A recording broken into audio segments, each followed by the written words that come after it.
Selamat sore, saudaraku yang kekasih yang diberkati Tuhan.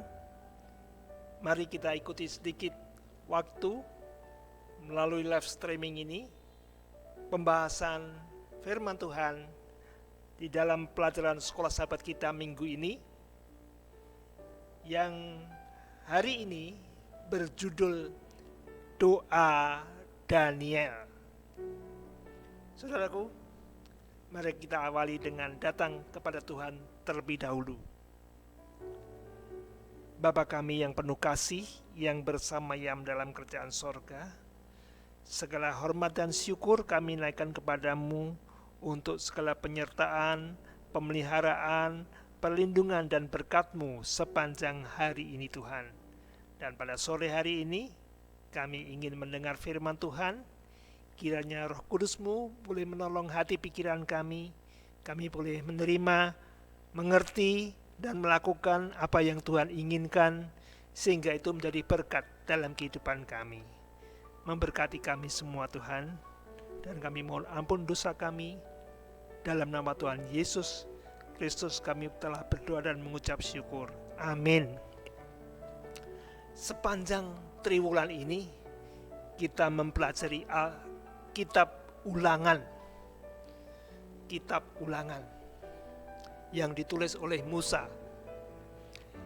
Ternyata kitab-kitab selanjutnya yang ditulis oleh para nabi banyak yang mengutip atau merujuk kepada kata-kata di dalam kitab Ulangan. Apa sih yang dikutip oleh mereka? Kitab Ulangan intinya adalah perjanjian Tuhan dengan bangsa Israel.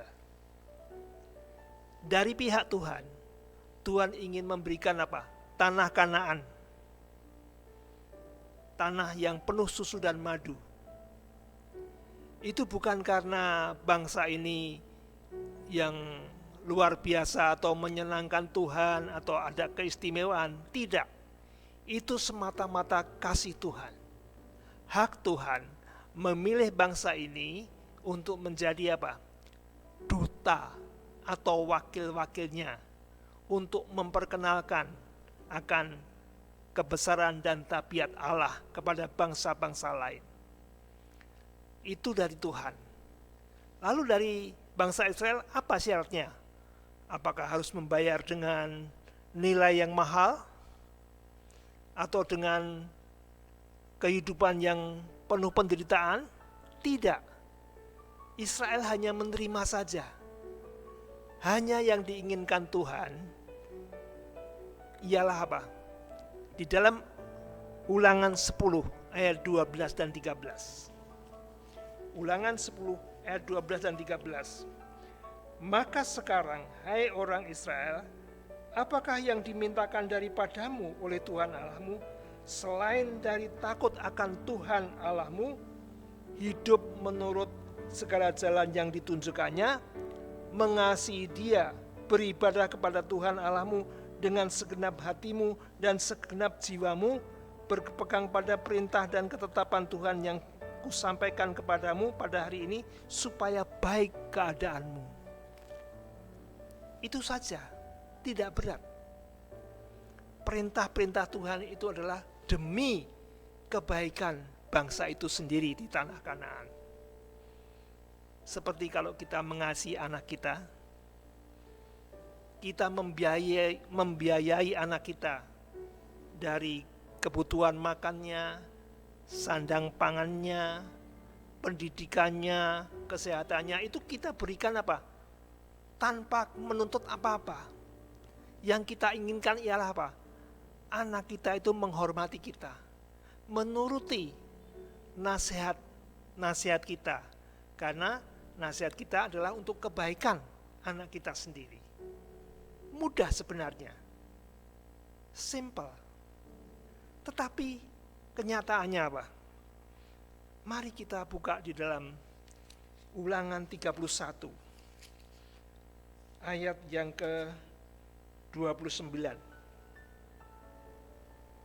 Ulangan 31 ayat 29 mengatakan, sebab aku tahu bahwa sesudah aku mati, kata Musa ini ya, kamu akan berlaku sangat busuk dan akan menyimpang dari jalan yang telah kuperintahkan kepadamu. Sebab itu di kemudian hari malapetaka akan menimpa kamu apabila kamu berbuat yang jahat di mata Tuhan dan menimbulkan sakit hatinya dengan perbuatan tanganmu. Kenyataannya, bangsa Israel gagal untuk menuruti perintah-perintah ketetapan Tuhan. Kemudian apa yang terjadi? Seperti yang sudah dikatakan, berkat dan kutuk. Kalau menurut, diberkati. Kalau melanggar, akan menerima kutuk. Akhirnya apa? Timbul malapetaka bagi bangsa Israel. Dari raja ke raja berikutnya, bangsa ini apa? Jatuh bangun. Kadang rajanya melakukan yang benar di mata Tuhan, aman kehidupannya. Tetapi begitu rajanya melakukan yang jahat, kembali sengsara bangsa Israel ini. Pernah terjadi pada zamannya Raja Yosia, seorang raja yang masih muda, lalu dia menyuruh memperbaiki rumah Allah karena dia orang yang takut akan Tuhan. Ditemukanlah buku kitab Taurat dan dibacakan kepada raja ini. Raja ini kemudian berkabung. Dia menyadari dosa nenek moyangnya yang membuat sengsara bangsa Israel. Raja ini kemudian mengadakan reformasi. Semua kuil-kuil berhala dihancurkan dan kemudian Bait Allah dibangun kembali dan Tuhan memberkati bangsa ini. Tetapi begitulah bangsa Israel jatuh bangun. Sampai Allah mengirim nabi-nabinya, Nabi Yeremia, Nabi Mika, ya, dan yang lain-lain, untuk mengingatkan apa yang terjadi di kitab Ulangan, untuk mengajak mereka kembali bertobat kepada Tuhan, dan termasuk kepada Daniel. Kita ingat Daniel. Kalau Daniel kita yang ingat adalah apa? Masuk di gua singa semalaman tapi tidak terjamah, tidak terusik oleh singa-singa yang lapar. Kuasa Tuhan, itu yang kita ingat. Tapi apa? Doa Daniel. Mari kita buka di dalam doa Daniel pasal yang ke-9. Berdoa tentang apa? Ialah Daniel setelah mempelajari buku Yeremia, dia tahu kesengsaraan umatnya yang ditawan di Babel selama 70 tahun akan berakhir. Itu adalah akibat kesalahan nenek moyang mereka. Nah, kemudian Daniel berdoa. Apa isi doanya? Oh, doanya isinya pengakuan. Kita bisa baca di dalam Daniel pasal 9 ayat 5 dan 6. Kami telah berbuat dosa dan salah. Kami telah berlaku fasik dan telah memberontak. Kami telah menyimpang dari perintah dan peraturan-Mu. Dan kami tidak taat kepada hamba-hamba-Mu, para nabi, yang telah berbicara atas nama-Mu kepada raja-raja kami, kepada pemimpin-pemimpin kami, kepada bapak-bapak kami, dan kepada segenap rakyat negeri. Daniel tidak mengeluh. Kenapa menderita sengsara, harus ditawan di Babel? Tidak, dia tahu ini akibat apa? Kesalahan, dosa daripada raja-raja, pemimpin-pemimpin, bapak-bapak mereka. Saudaraku, pelajaran tentang bangsa Israel boleh menjadi contoh bagi kita sebagai Israel rohani yang akan mendapat juga Kanaan surgawi. Tuhan hanya inginkan supaya kita menuruti perintah-perintah Tuhan. Tetapi kadang-kadang seperti yang dikatakan di dalam buku Yeremia. Sementara mereka itu berbakti kepada Tuhan, mereka takabur. Mereka berbakti, tapi mereka melakukan apa? Kejahatan. Ya, kita buka Yeremia pasal 7 ayat 4. Janganlah percaya kepada perkataan dusta yang berbunyi, ini bait Tuhan, bait Tuhan, bait Tuhan. Merasa tenang, sudah ke gereja, sudah ke Ka'bah. Tapi apa yang dibuat? Melainkan jika kamu, ayat 5 dan 6, melainkan jika kamu sungguh-sungguh memperbaiki tingkah lakumu dan perbuatanmu, jika kamu sungguh-sungguh melaksanakan keadilan di antara kamu masing-masing, tidak menindas orang asing, yatim dan janda, tidak menumpahkan darah orang yang tak bersalah di tempat ini, dan tidak mengikuti Allah lain yang menjadi kemalanganmu sendiri. Ayat 9. Masakan kamu mencuri, membunuh, berzina, dan bersumpah palsu, membakar korban kepada Baal, dan mengikuti Allah lain yang tidak kamu kenal. Kemudian kamu datang berdiri di hadapanku di rumah yang atasnya namaku diperserukan, sambil berkata, kita selamat, supaya dapat pula melakukan segala perbuatan yang keji ini.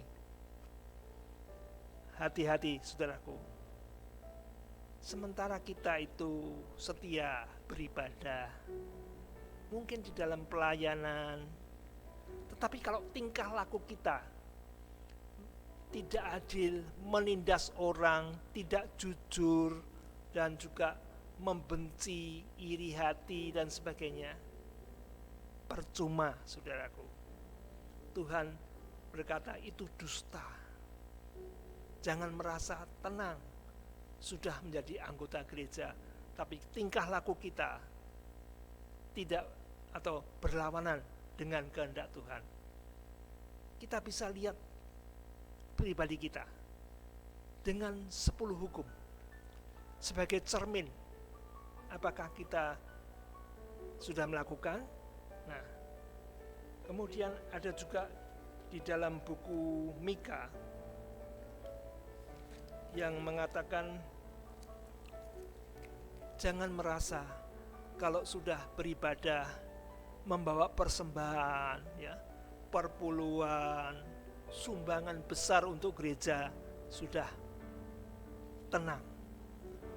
Mika 6 ayat ke-6. Dengan apakah aku akan pergi menghadap Tuhan dan tunduk menyembah kepada Allah yang di tempat tinggi? Akan pergikah aku menghadap Dia dengan korban bakaran, dengan anak lembu berumur setahun? Berkenankah Tuhan kepada ribuan domba jantan, kepada puluhan ribu curahan minyak? Akan kupersembahkankah anak sulungku karena pelanggaranku dan buah kandunganku karena dosaku sendiri? Mika mengingatkan, ayat 8, hai manusia, telah diberitakan kepadamu apa yang baik, dan apakah yang dituntut Tuhan daripadamu, selain berlaku adil, mencintai kesetiaan, dan hidup dengan rendah hati di hadapan Allahmu? Tingkah laku kita, tabiat kita menentukan. Bukan secara formalitas, apa yang kelihatan dari luar, rajin ke gereja, memberikan pelayanan, sumbangan dan sebagainya. Tingkah laku kita. Kemudian bagaimana dengan bangsa Israel yang gagal tidak menepati perjanjian itu? Di dalam Ulangan 4 ayat 29, ayat 30, Ulangan 4 ayat 30, apabila engkau dalam keadaan terdesak dan segala hal ini menimpa engkau di kemudian hari, maka engkau akan kembali kepada Tuhan Allahmu dan mendengarkan suaranya. Setelah mengalami kutuk, setelah mengalami malapetaka, setelah mengalami kesusahan dari pelanggaran ataupun ketidakmenurutan kita, biasanya kita baru ingat kepada Tuhan. Ayat 29, dan baru di sana engkau mencari Tuhan Allahmu dan menemukannya, asal engkau menanyakan Dia dengan segenap hatimu dan dengan segenap jiwamu. Tuhan memberikan kesempatan untuk kita sadar di dalam segala malapetaka, kesengsaraan, penderitaan yang kita alami, Tuhan masih memberi kesempatan untuk mencari Dia dengan segenap hati kita. Dan bagaimana sambutan Tuhan?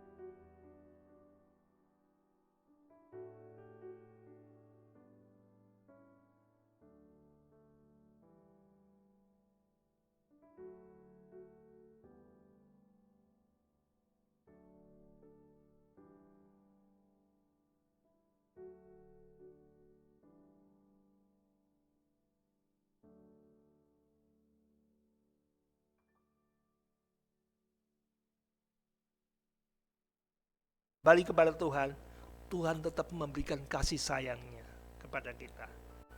Betapa luar biasanya kemurahan Tuhan. Kiranya di dalam hidup ini kita berhati-hati. Tentu kita tidak ingin mengalami apa yang dialami bangsa Israel karena kesalahannya, yaitu tidak menuruti ketetapan Tuhan.